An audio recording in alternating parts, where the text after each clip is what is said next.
Hello everyone, welcome to the YouTube channel of Rahul Chaudhary. आज हम जो स्टार्ट करने जा रहे हैं, हमारा डे 1 है, जैसा आपको प्रेजेंटेशन में दिख रहा होगा। Prelims cracker 2022 session. Prelims cracker मतलब यूपीएससी की जो प्रीलिम्स की परीक्षा है उससे रिलेटेड जो टॉप के जो न्यूज़ हैं, जो मुझे लगता है कि बहुत इंपॉर्टेंट है और पेपर में इनको पूछा जाना चाहिए, और जो पीछे का ट्रेंड एनालिसिस बताता है, उसके रिगार्डिंग के बेसिस पे मैं आपके लिए कुछ कुछ टॉपिक्स लेके आ रहा हूँ। तो इसको आप देखिएगा ज़रूर, इसे आप सराहेगा ज़रूर। Give your love and support. आज जो हम टॉपिक लेंगे बहुत ही मज़ेदार टॉपिक है, और उस टॉपिक का नाम है जीनोम एडिटिंग। क्या है उस टॉपिक का नाम दोस्तों? उस टॉपिक का नाम है जीनोम एडिटिंग। अब जीनोम एडिटिंग क्या करता है, क्या इसे कहते हैं, और यूपीएससी में से क्या क्या चीज़ें पूछी जा सकती हैं, वो सब मैं आपको इस वीडियो में बता दूंगा। तो बने रहिए मेरे साथ आखिरी तक, इस वीडियो तक। चैनल को लाइक करना ना भूलें, वीडियो को लाइक करना ना भूलें, चैनल को सब्सक्राइब करना ना भूलें, पॉजिटिव पॉजिटिव कमेंट्स कीजिएगा। राइट, चलिए स्टार्ट करते हैं। सबसे पहले आपके लिए एक सवाल। कितने में से आप लोग ये जानते हैं कि इनका नाम क्या है? How many of you know the name of that people? हालांकि नाम मैंने पहले से ही एक वहाँ पे लिखा हुआ था, पर पूरा नाम आप में से कितने लोग जानते हैं, और कौन है ये भाई साहब? क्या इनकी कहानी है? आप में से कोई बता सकता है कि who is that person? Basically क्या है कि ये चीन के एक बहुत बड़े डॉक्टर हैं, और इन्होंने क्या किया, इन्होंने बहुत ही मतलब रचनात्मक कार्य कर दिया। रचनात्मक मतलब बहुत ही आर्टिस्टिक तरीके से, कि वर्ल्ड के जो जीन एडिटेड बेबीज हैं वो इन्होंने ही निकाले। जीन एडिटेड बेबीज यानी जो बेबीज थे उनके जीन को इन्होंने क्या किया, एडिट किया। अब हुआ क्या, इससे हड़कंप मच गया। जो भी साइंस कम्युनिटी से, रिसर्च कम्युनिटी से लोग थे ऑल ओवर द वर्ल्ड, वो हड़कंप मच गया कि ये कैसे पॉसिबल है। तो इन महाशय का नाम पहले मैं आपको बता देता हूँ। इनका नाम है ही जियानुकी। इनका नाम क्या है? ही जियानुकी।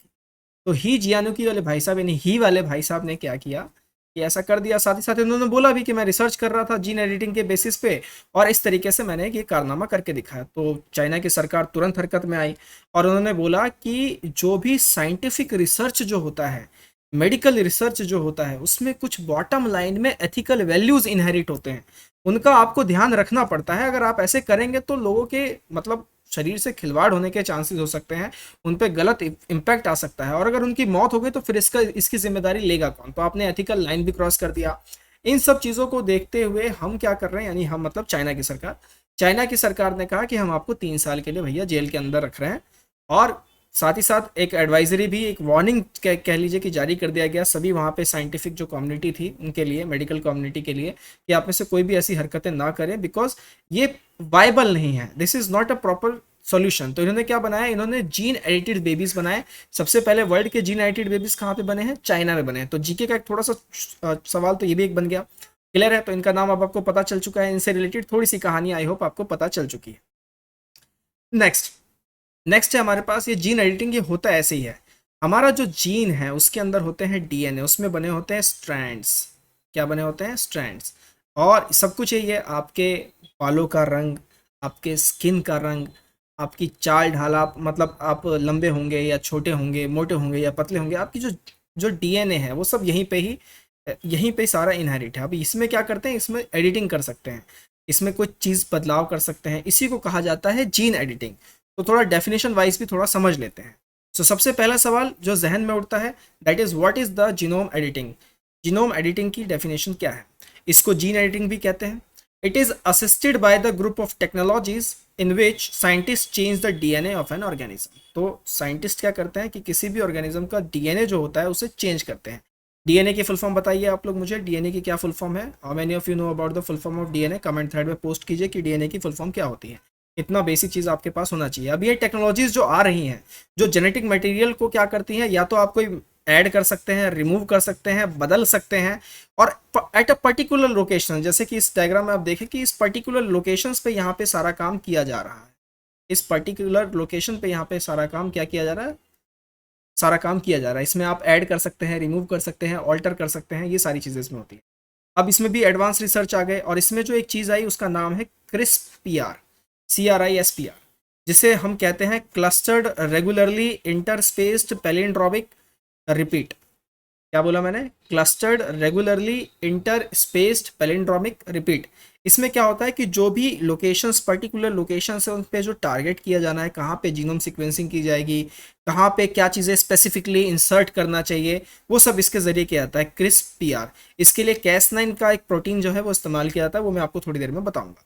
राइट। तो जीनोम एडिटिंग आपको समझ में आ गया कि जब भी आप किसी ऑर्गेनिज्म के डीएनए में कुछ चीज चेंज करते हैं, वो चेंज क्या हो सकता है, whether you are going to add something, whether you are going to remove something, whether you are going to alter something at a particular locations in the genome, that is called as genome editing।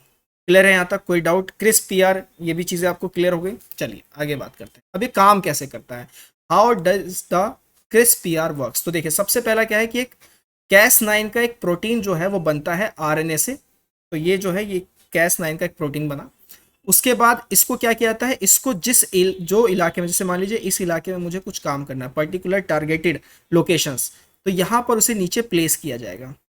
Place करने के बाद फिर क्या होगा, Cas9 RNA complex cuts the double strand of the DNA. तो ये काटने के लिए काम आता है, एक तरीके से आप Cas9 को कैंची कह सकते हैं। This act as a scissor, ध्यान रखना Cas9 क्या होता है, this act as a scissor, scissor के तौर पे काम आता है। तो वो पर्टिकुलर एरिया कट हो गया, फिर एक अलग से प्रोग्राम डीएनए बनाया गया है और उसे यहाँ पे लाके फिर हम फिट कर देते हैं। दिस प्रोग्राम डीएनए में be inserted at the cut. तो इस तरीके से क्रिस्प पीआर की जो टेक्नोलॉजी है वो काम आती है। क्लियर है यहाँ तक, कोई डाउट इसमें, कोई प्रॉब्लम? चलिए आगे बात करते हैं। अब इसमें कुछ कुछ चीज़ें जो प्रीलिम्स के हिसाब से बहुत इंपॉर्टेंट है वो मैं आपके लिए लेके आया हूँ, बस बाकी चीज़ें आपको ध्यान में ज़्यादा उतरने की जरूरत नहीं है। We are not going to become the He Jiang so that the Indian government will put us behind the bars. So ये ऐसा नहीं करना है हमें बेसिक जानकारी रखनी चाहिए कि है क्या। तो सबसे पहले देखिए कि SDN1, SDN2, SDN3 है क्या। अब SDN का मतलब क्या है, SDN का मतलब है साइट डायरेक्टेड न्यूक्लियस। अब SDN1 में क्या होता है कि इसमें जो भी आप चेंज कर रहे हैं, जो डीएनए में कुछ भी आप चेंज कर रहे हैं, कुछ भी इंसर्ट कर रहे हैं, डिलीट कर रहे हैं, इसमें आप किसी भी तरीके का फॉरेन जेनेटिक मटेरियल यूज नहीं करते हैं। ये एक बहुत बड़ा कीवर्ड है दोस्तों, ये आपको ध्यान रखना है, फॉरेन जेनेटिक मटेरियल, ठीक है। क्योंकि एक तो हो गया जीन एडिटिंग या जीनोम एडिटिंग, और एक हो गया जीन मॉडिफाइड ऑर्गेनिजम्स, GMO। ये दोनों में डिफरेंस है। इन दोनों में जो डिफरेंस है ना वो यही है कि फॉरेन जेनेटिक मटेरियल, इसमें फॉरेन जेनेटिक मटेरियल का यूज होता है, वाइल इसमें नहीं होता है। SDN1। उसके बाद SDN2 में क्या होता है, SDN2 में थोड़े बहुत चेंजेस किए जाते हैं। Edit involves using a small DNA template to generate specific changes. Both these processes do not involve the alien genetic material or you can say the foreign genetic material। Clear? SDN3 में क्या होगा, SDN3 में larger DNA elements यानी कि full length की jeans काटनी हो वगैरह वगैरह, वो जो आता है वो GMO के अंदर आता है, जेनेटिकली मॉडिफाइड, पूरी तरीके से मॉडिफाई कर दिया, पूरी तरीके से चेंज ही कर दिया, राइट। उसे हम SDN3 में कहते हैं, जिसमें आप क्या करते हैं, आप फॉरेन जेनेटिक मटेरियल का यूज करते हैं। क्लियर है यहाँ पे आप सभी को? SDN1, SDN2, SDN3। तो बताइए मेरे साथ, SDN1 में क्या होता है? SDN1 में सर फॉरेन जेनेटिक मटेरियल का यूज नहीं होता, छोटे से इंट्रोड्यूस, थोड़ा सा चेंज जो है वो इंट्रोड्यूस किया जाता है। SDN2 में क्या होता है कि इसमें भी जेनेटिक मटेरियल का हम यूज नहीं करते हैं, बट स्पेसिफिक चेंजेस के लिए स्मॉल लेवल पे, स्मॉल स्केल पे इसमें काम किया जाता है। लेकिन जब लार्ज स्केल पे काम करना हो, पूरा मॉडिफाई करना हो, then it became GMO। GMO का मतलब हो गया जेनेटिकली मॉडिफाइड ऑर्गेनिजम्स। तब उस केस में जो होता है कि फॉरेन जेनेटिक मटेरियल का यूज किया जाता है। ये सब आपको ध्यान रखना है, प्रीलिम्स में बिल्कुल पूछा जाएगा, और अगर पूछा गया then you can say thanks to me later, right. चलिए अब बात करते हैं कि sir what is the difference between gene editing and GMO। तो बेसिकली GMO मैंने आपको बता दिया, जेनेटिकली मॉडिफाइड ऑर्गेनिजम्स। इसमें क्या होता है, इसमें जेनेटिक मटेरियल की मॉडिफिकेशन पूरी तरीके से फॉरेन जेनेटिक मटेरियल का यूज करके किया जाता है। The basic difference between the genome editing and genetic engineering is that while the former does not involve the introduction of foreign genetic material and the latter does। ये मैं आपको बता चुका हूँ। Genetic engineering has not only made this work more accurate but has also allowed scientists to have greater control on the trait development। In case of agriculture, ये यहाँ पे थोड़ी सी इनकी एप्लीकेशंस आ गए, क्योंकि आप इसको कहाँ कहाँ यूज़ कर सकते हैं। एक तो एग्रीकल्चर में यूज़ कर सकते हैं। एग्रीकल्चर में आप लोगों ने नाम सुना ही होगा, BT कॉटन, सुना है कि नहीं सुना? BT कॉटन में आप लोगों के लिए एक और सवाल कि BT का क्या मतलब है यहाँ पे, what does the term BT denotes, right. Agriculture में आप इसको यूज़ कर सकते हैं, आप इसे मेडिकल में यूज़ कर सकते हैं, आप इसे क्लोनिंग में, थेरापेटिक क्लोनिंग में आप इसे यूज़ कर सकते हैं, ठीक है। So in the case of agriculture both the techniques aim to generate variants which are better yielding and more resistance to biotic and abiotic stress. Agriculture में जाहिर सी बात है, अगर आप यूज़ कर रहे हैं तो किस लिए करेंगे, क्रॉप्स के यील्ड को बढ़ाने के लिए, प्रोडक्टिविटी को बढ़ाने के लिए, इसी वजह से आप यूज़ करेंगे ना, किसी चीज़ से हमें फ़ायदा हो तभी तो हम उस चीज़ को करते हैं। क्लियर? तो ये सारी इसमें बेसिक जानकारी है, थोड़ा बहुत एप्लीकेशन के साथ मैंने आपको यहाँ पे बता दिया।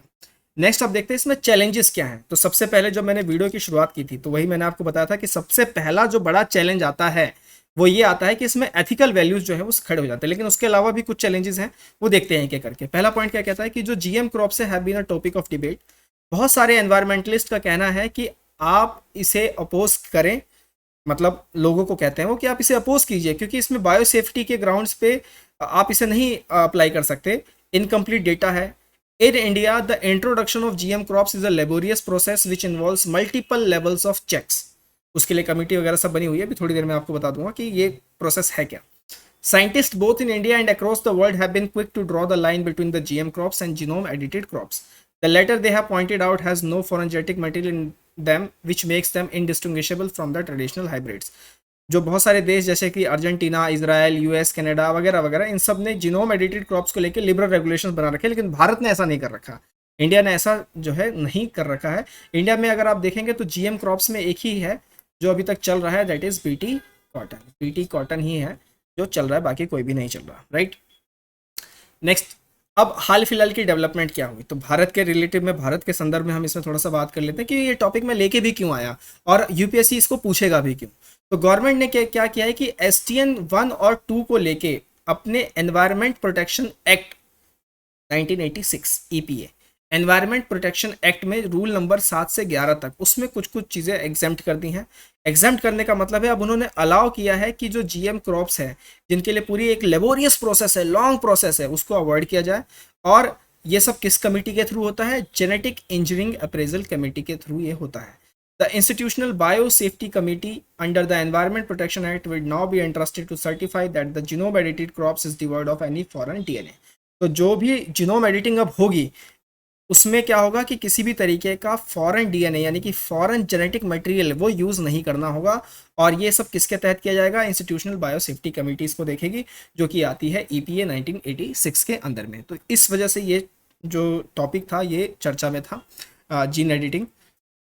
अब आपके लिए एक सवाल पीवाईक्यूज का, क्योंकि इससे ज़्यादा आपको नहीं पढ़ना है, सतही जानकारी रखनी ज़रूरी है कि जीन एडिटिंग होता क्या है, क्रिस्पीआर कैसे काम करता है, कैज9 वगैरह क्या है। तो अब अगर आप देख सकते हैं कि यूपीएससी की 2019 की परीक्षा में इन्होंने कैज9 से सवाल पूछा हुआ था। Cas9 protein often seen in the news related to, 4 options आपके लिए दिए गए हैं। A molecular scissors used in targeted gene editing, a biosensor used in accurate detection of pathogens in patients, a gene that makes plant pest resistant, a herbicidal substance synthesized in genetically modified crops।